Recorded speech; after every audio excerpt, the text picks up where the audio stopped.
Okay, what we're doing today is we are making a St. Louis red sauce. Now, you've heard of the Kansas City sauces, the white barbecue sauces, the Carolina mustard sauces, Carolina vinegar sauces.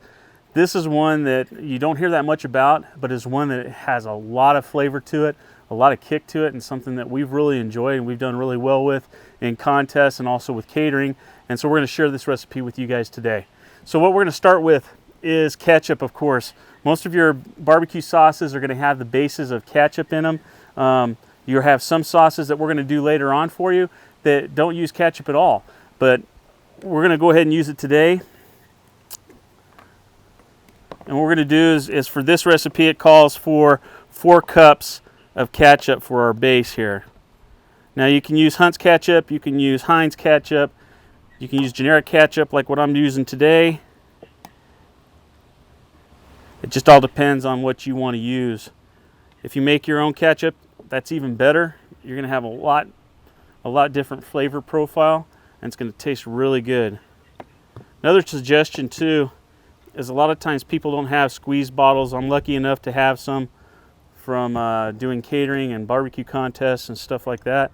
But these bottles are really good to go ahead and rinse out and to keep and to use to fill up with your barbecue sauce. Just a thought. Something that you can try.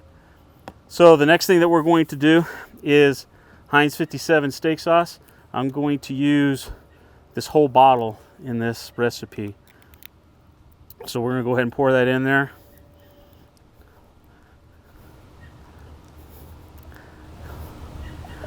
Remember, this is a different kind of sauce. This is something that you would find in the St. Louis area. They call it St. Louis Red. We experienced having some of it, and it's all it took for us to decide that we wanted to do that ourselves. Again, here's a nice good bottle. You can rinse it out.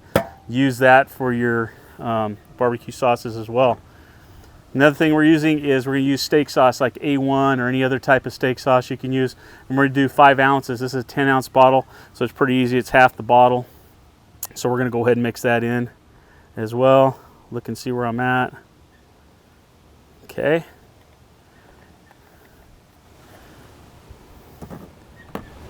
The next thing that we have is our apple juice, and we're going to use 1.5 cups of apple juice for this recipe. Not too worried about rinsing out the ketchup in this just because it's already in the sauce here. So you can add less, you can add more of the apple juice. It's your preference. Remember, it's just another flavor profile that we're shooting for with this sauce. Okay, next thing that we have is our dark Caro syrup. So you have light syrups, you have dark syrups, you have the generics.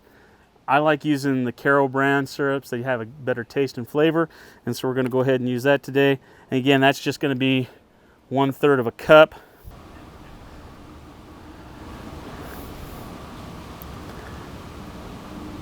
So this, as you can see, is going to be a thick sauce. It's not going to be a real watery sauce. So if you were worried about that when we put the apple juice in there, you can see that that's not going to happen. Okay.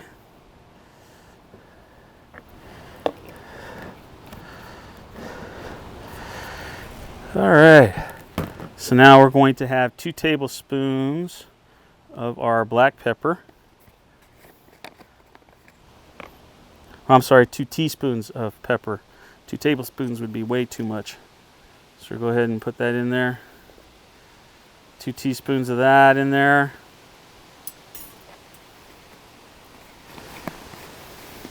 Garlic powder. We're going to do the same thing. Use granulated garlic powder if you'd like. So 1 teaspoon there. Let's see. We're going to go ahead and do 1/3 of a cup of honey. So again, just measure it out really well.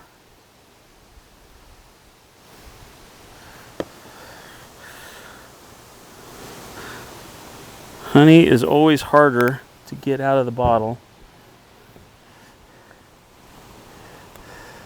Now, if you're wanting to, you can simmer this on the stove for an hour to allow these spices and everything to blend, and your sauce is going to be have a lot stronger flavor to it. Or you can go ahead and put it in the ball like we're doing now, and you can allow it to sit and to pair up. The other thing that we're going to do that's a little bit different than a lot of sauces is you can find this at Walmart and some other stores, and what it's called is pick a pepper sauce. Okay, it is a little bit spicy, has a little bit of a kick, but it has a really unique flavor profile that is distinguished with St. Louis style red sauce. And so we're going to go ahead and do that. And what I'm doing is I'm going to put a 1/4 of a cup into our sauce. Now, you can put far more in there, you can put far less in there. It's your choice. You don't even have to put it in there if you don't like it. I would taste it and see if you like it first, but it's going to be one of those ingredients that people aren't going to be able to really pick out because they've never tasted it before or heard of it. And that's it. That's our St. Louis red sauce. What I'm going to do is go ahead and mix it all up now.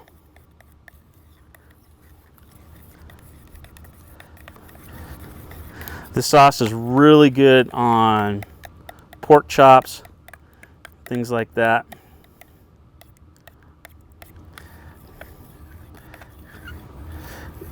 If you want to sweeten it up, you can put a little bit of honey in there. You can put some brown sugar in there, and you can put in some just regular granulated sugar. Or if you like, you can put turbinado sugar, which is sugar in the raw. That adds a really good flavor profile and kick to it as well. As soon as I get this mixed up, I'll let you take a look at it, and you can see why it's called St. Louis Red.